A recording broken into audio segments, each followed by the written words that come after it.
Det er ikke blevet til mange fisketure på helt velkommen her i 2026. Jeg synes simpelthen, det er blevet for koldt. Men nu lysner det.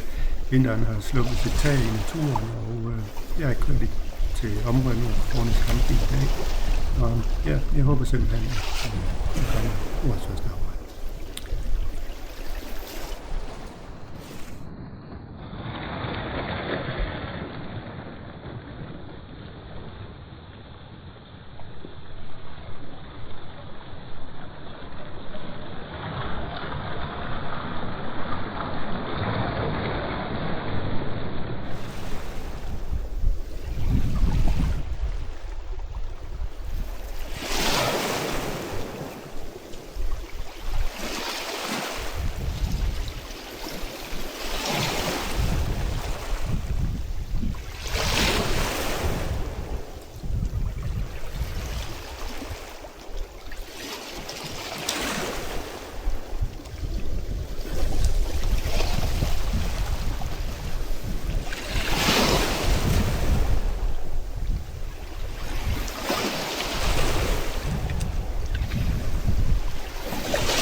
Ikke nogen stor fisk, men jeg tror den omkring 40 cm. Men der er lidt mærkeligt fisk på klinden igen.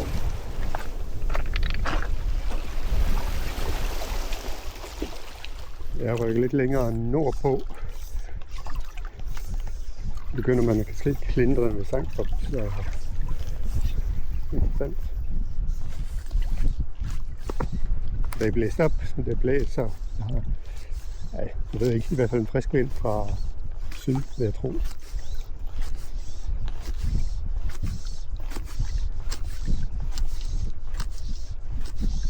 Det ser ud til at være rimelig lavvandet her, så men en fin bund, sten, lidt tang, sand og ler.